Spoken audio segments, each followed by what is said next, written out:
Hello viewers, আজ আমি তোমাদের কিছু জিকে কোশ্চেন আলোচনা করব। সামনে যে সমস্ত এক্সামগুলো আসছে সেই এক্সামের জন্য খুবই ইম্পর্টেন্ট। তাহলে চলো শুরু করা যাক আজকের প্রথম কোশ্চেন। দেখো আজকে প্রথম কোশ্চেন বলেছে যে ভারতীয় সংবিধানের কোন ধারায় সংসদের যৌথ অধিবেশন সম্পর্কিত? ভারতীয় সংবিধানের কোন ধারা সংসদের যৌথ অধিবেশন সম্পর্কিত? সঠিক অ্যান্সার কী হবে? সঠিক অ্যান্সার হচ্ছে আর্টিকেল 108। অপশান বি হচ্ছে সঠিক অ্যান্সার, আর্টিকেল 108। আর্টিকেল 110 হচ্ছে অর্থ বিল বা মানি বিল। আর্টিকেল 110টা হচ্ছে অর্থ বিল বা মানি বিল। আর আর্টিকেল 280 এটা হচ্ছে অর্থ কমিশন। অর্থ কমিশন হচ্ছে আর্টিকেল 280।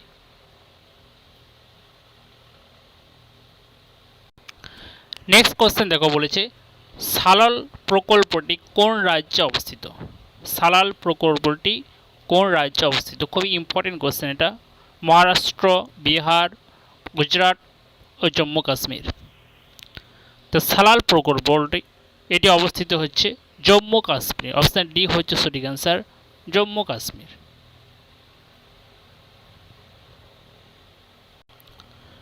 নেক্সট কোশ্চেন দেখো, বলেছে যে কোন মৌলের তড়িৎ ঋণাত্মকতা সবচেয়ে বেশি? তড়িৎ ঋণাত্মকতা সবচেয়ে বেশি কোন মৌলের? ক্লোরিন, ফ্লোরিন, ব্রোমিন, আয়োডিন এই চারটি মৌলের মধ্যে কোনটির তড়িৎ ঋণাত্মকতা সবচেয়ে বেশি? তাহলে তড়িৎ ঋণাত্মকতা সবচেয়ে বেশি হচ্ছে, মনে রাখবে, ফ্লোরিন। ফ্লোরিনের তড়িৎ ঋণাত্মকতা সবচেয়ে বেশি। তড়িৎ ঋণাত্মক ক্রম কী হবে তাহলে? তাহলে সবচেয়ে বেশি কী বললাম? ফ্লোরিন। তাহলে ফ্লোরিন গ্রেটার দেন, তারপর হচ্ছে ক্লোরিন, ব্রোমিন, আয়োডিন। তাহলে সবথেকে কম হচ্ছে আয়োডিনের আর সবথেকে বেশি হচ্ছে ফ্লোরিনের।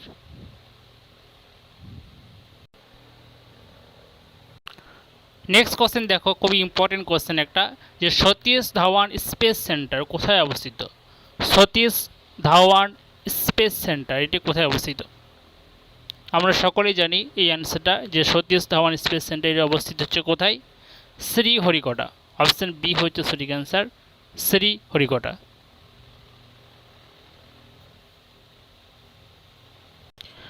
নেক্সট কোশ্চেন দেখো, বলেছে যে কত সাল থেকে ভারতরত্ন পুরস্কার দেওয়া শুরু হয়? ভারতরত্ন এই পুরস্কার দেওয়া শুরু হয়েছিল কত সাল থেকে? তাহলে ভারতরত্ন পুরস্কার দেওয়া হয়েছিল 1954 সাল থেকে। অপশান সি হচ্ছে সঠিক অ্যান্সার, 1954 সাল থেকে ভারতরত্ন পুরস্কার প্রথম দেওয়া শুরু হয়েছিল। এর সাথে আমরা আরও কিছু তথ্য মনে রাখবো, যেমন অর্জুন পুরস্কার। এই অর্জুন পুরস্কার খেলার কৃতিত্বের জন্য দেওয়া হয়। খেলার কৃতিত্বের জন্য অর্জুন পুরস্কার দেওয়া হয়, আর এটি প্রথম দেওয়া শুরু হয়েছিল 1961 সালে। অস্কার পুরস্কার দেওয়া হয় চলচ্চিত্রের জন্য, অস্কার চলচ্চিত্র, সেটা দেওয়া হয়েছিল 1929 সালে। ম্যান বুকার পুরস্কার, এই ম্যান বুকার পুরস্কার দেওয়া হয়েছিল সাহিত্যের জন্য। ম্যান বুকার পুরস্কার দেওয়া হয়, এটা প্রথম দেওয়া শুরু হয়েছিল 1969 সালে। পুলিৎজার পুরস্কার এটা দেওয়া হয় সাংবাদিকতার জন্য। সাংবাদিকতার জন্য পুলিৎজার পুরস্কার দেওয়া হয়। আর ভারতরত্ন দেওয়া হয় কলা, সাহিত্য, বিজ্ঞান, এটা প্রথম দেওয়া শুরু হয়েছিল 1954 সালে। আর জ্ঞানপীঠ হচ্ছে ভারতের সর্বোচ্চ সাহিত্য সম্মান পুরস্কার। এটা মনে রাখবে, ভারতের সর্বোচ্চ সাহিত্য সম্মান পুরস্কার হচ্ছে জ্ঞানপীঠ পুরস্কার। এটা দেওয়া হয়েছে 1965 সাল থেকে। এই ভারতীয় সর্বোচ্চ সাহিত্য সম্মান পুরস্কার দেওয়া হয়েছিল জ্ঞানপীঠ পুরস্কার। নেক্সট কোশ্চেন দেখো, বলেছে যে সমাজতন্ত্রী এবং ধর্মনিরপেক্ষ এই শব্দ দুটি কততম সংবিধান সংশোধনীর আইনের মাধ্যমে অন্তর্ভুক্ত হয়? সমাজতন্ত্রী এবং ধর্মনিরপেক্ষ এই শব্দ দুটি কততম সংবিধান সংশোধনীর মাধ্যমে অন্তর্ভুক্ত করা হয়েছিল? তাহলে অপশান বি হচ্ছে সঠিক আনসার, 42তম সংবিধান সংশোধনীর মাধ্যমে। আর 44তম সংবিধান সংশোধনী এটা হয়েছিল 1978 সালে। 44তম সংবিধান সংশোধনী এর মাধ্যমে কি হয়েছিল? যে 44তম সংবিধান সংশোধনীর মাধ্যমে যে সম্পত্তির যে অধিকার সেটা মৌলিক অধিকারী তালিকা থেকে বাদ দেওয়া হয়েছিল। সম্পত্তির অধিকারকে মৌলিক তালিকার অধিকার থেকে বাদ দেওয়া হয়। নেক্সট কোশ্চেন দেখো, বলছে বৃষ্টির ফোঁটা গোলাকার হওয়ার কারণ কি? বৃষ্টির ফোঁটা গোলাকার হওয়ার কারণ পৃষ্ঠটান, সান্দ্রতা, মহাকর্ষীয় টান, বায়ুমণ্ডলীয় চাপ। তাহলে বৃষ্টির ফোঁটা এটা গোলাকার হওয়ার কারণ হচ্ছে পৃষ্ঠটান। অপশন এ হচ্ছে সঠিক অ্যান্সার, পৃষ্ঠটান। দেখো পৃষ্ঠটান হচ্ছে একটি স্কেলার রাশি। এর মনে রাখবে যে পৃষ্ঠটান একটি স্কেলার রাশি। এর এসআই একক হচ্ছে নিউটন অবলিক মিটার এবং সিজিএস একক হচ্ছে ডাইন অবলিক সেমি। আর এর মাত্রা হচ্ছে M T to the power -2।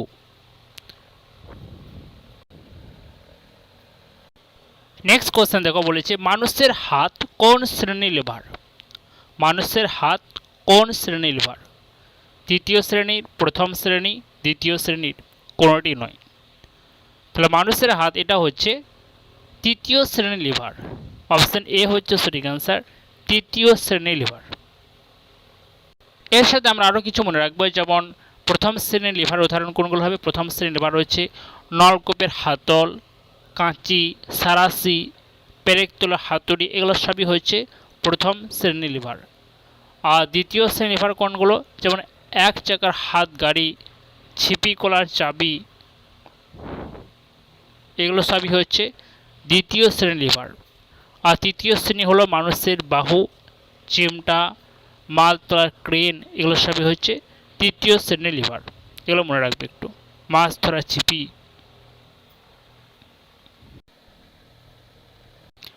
Next question দেখো, বলেছে নিম্নলিখিত রাজ্যগুলির মধ্যে পশ্চিমবঙ্গের সঙ্গে সর্বাধিক দৈর্ঘ্যের সীমান্ত আছে। কোন রাজ্যের পশ্চিমবঙ্গের সঙ্গে সর্বাধিক সীমান্ত রয়েছে? সবথেকে বেশি সীমান্ত রয়েছে কোন রাজ্য? সবথেকে বেশি আছে ঝাড়খণ্ড। অপশন এ হচ্ছে সঠিক অ্যান্সার, ঝাড়খণ্ড। এটা থেকে WBCS 2019-এ পড়েছে।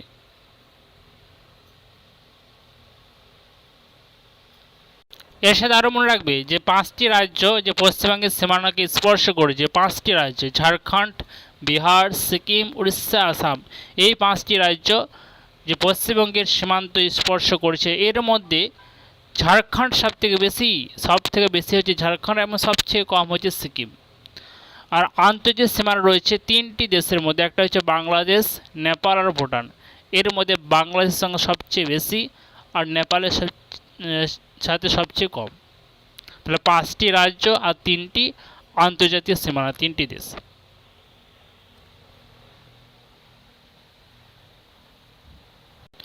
নেক্সট কোশ্চেন দেখো, খুব ইম্পর্টেন্ট একটা কোশ্চেন এসেছে, যে আরাবল্লী পর্বতের সর্বোচ্চ শৃঙ্গের নাম কি?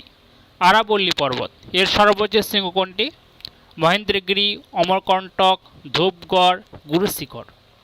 আরাবল্লী পর্বতের সর্বোচ্চ শৃঙ্গ সঠিক অ্যান্সার কী হবে?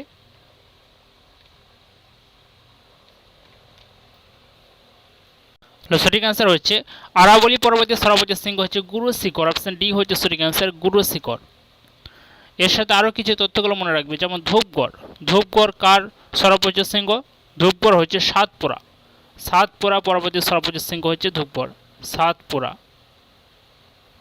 অমরকণ্টক, অমরকণ্টক কী হবে? অমরকণ্টক হচ্ছে মহাকাল। মহাকাল পর্বতের সর্বোচ্চ শৃঙ্গ হচ্ছে অমরকণ্টক। মহাকাল পর্বতের সর্বোচ্চ শৃঙ্গ অমরকণ্টক।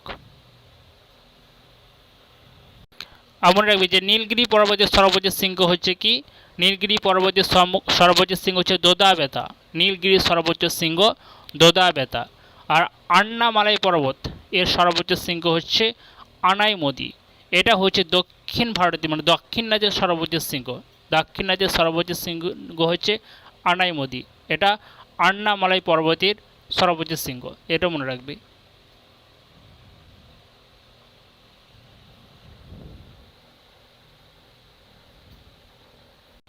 নেক্সট কোশ্চেন বলেছে দেখো, কোন ধরনের কয়লায় কার্বনের পরিমাণ সব থেকে বেশি থাকে?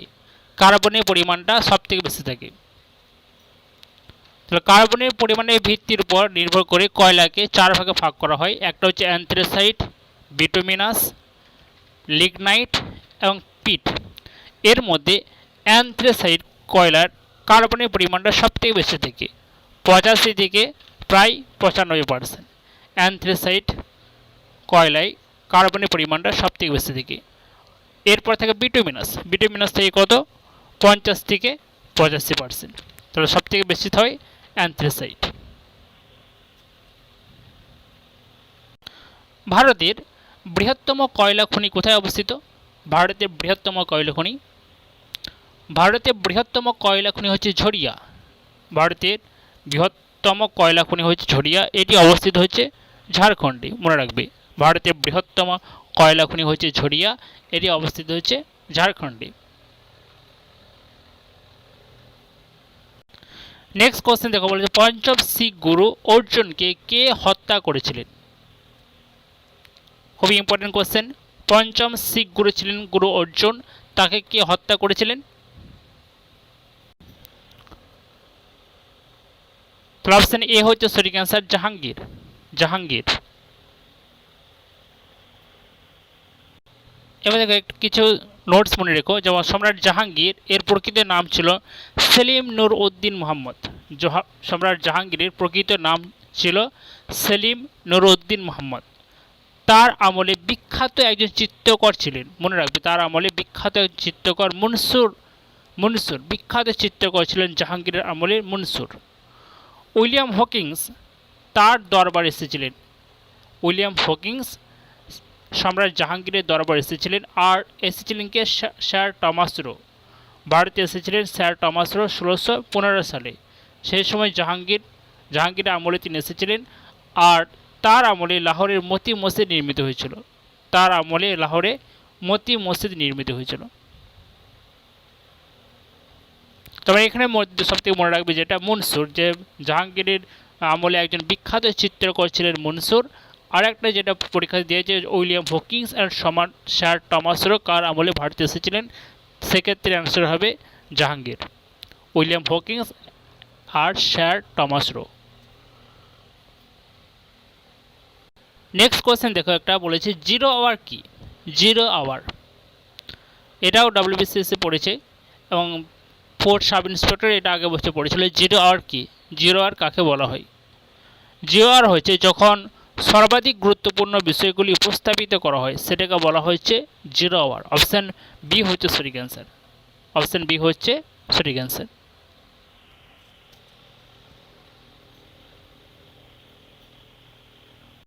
নেক্সট কোয়েশ্চেন বলেছে দেখো, বীজের অঙ্কুরোদ্গম ঘটায় কোন হরমোন? বীজের অঙ্কুরোদ্গম ঘটায় কোন হরমোন? ইথিলিন, ফ্লোরেজেন, জিবরেলিন। তো বীজের অঙ্কুরোদ্গম ঘটায় জিবরেলিন। জিবরেলিন, অপশন সি হচ্ছে সঠিক অ্যান্সার। ফ্লোরেজেন হচ্ছে ফুল ফোটাতে সাহায্য করে, এটা মনে রাখবে। ফ্লোরেজেন হরমোন ফুল ফোটাতে সাহায্য করে। ফুল ফোটাতে সাহায্য করে কে? ফ্লোরেজেন হরমোন। আর ইথিলিন হচ্ছে ফুল পাকাতে সাহায্য করে। ফল পাকাতে সাহায্য করে। ফল পাকাতে সাহায্য করে ইথিলিন। আর ফুল ফোটাতে সাহায্য করে ফ্লোরেজেন। আর অঙ্কুরোদ্গম ঘটাতে সাহায্য করে জিবরেলিন।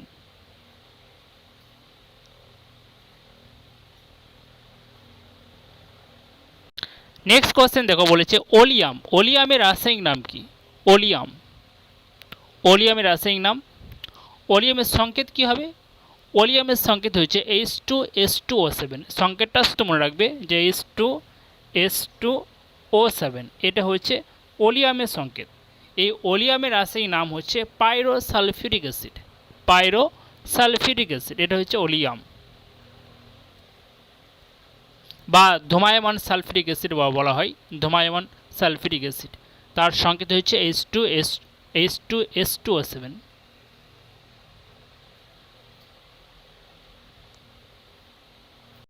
নেক্সট কোশ্চেন বলেছে দেখো, টেনিদা চরিত্রটির স্রষ্টা কে? টেনিদা চরিত্রটির স্রষ্টা সুনীল গঙ্গোপাধ্যায়, নারায়ণ গঙ্গোপাধ্যায়, সত্যজিৎ রায়, রবীন্দ্রনাথ ঠাকুর। টেনিদা এই চরিত্রটির স্রষ্টা হচ্ছে নারায়ণ গঙ্গোপাধ্যায়। অপশন বি হচ্ছে সঠিক অ্যান্সার, নারায়ণ গঙ্গোপাধ্যায়। এর সাথে আরও কিছু মনে রাখবে, যেমন ঘনাদা প্রেমেন্দ্র মিত্র, খুবই ইম্পর্টেন্ট। ঘনাদা চৈত্রের স্রষ্টা হচ্ছে প্রেমেন্দ্র মিত্র। ফেলুদা সত্যজিৎ রায়। বলাই গড়া এগুলো হচ্ছে রবীন্দ্রনাথ ঠাকুর। পিন্ডি দা আশুতোষ মুখোপাধ্যায়। আর কাকাবাবু হচ্ছে সুনীল গঙ্গোপাধ্যায়। কাকাবাবু সুনীল গঙ্গোপাধ্যায়।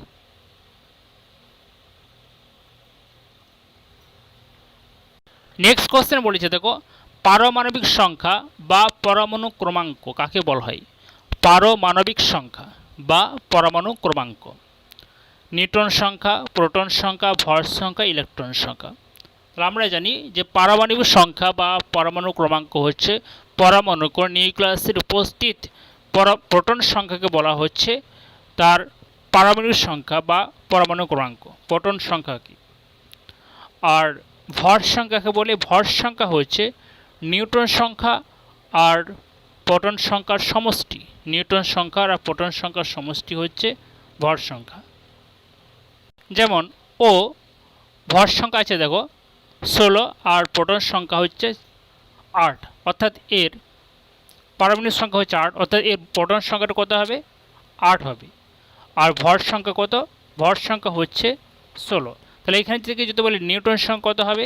নিউটন সংখ্যা হচ্ছে যে এই যে ভর সংখ্যা আছে সেখান থেকে আমরা কি করব, পারমাণবিক সংখ্যা অর্থাৎ প্রোটন সংখ্যাটা মাইনাস করে দেব। তাহলে 16 মাইনাস 8, তাহলে নিউটন সংখ্যা হবে কত? 8।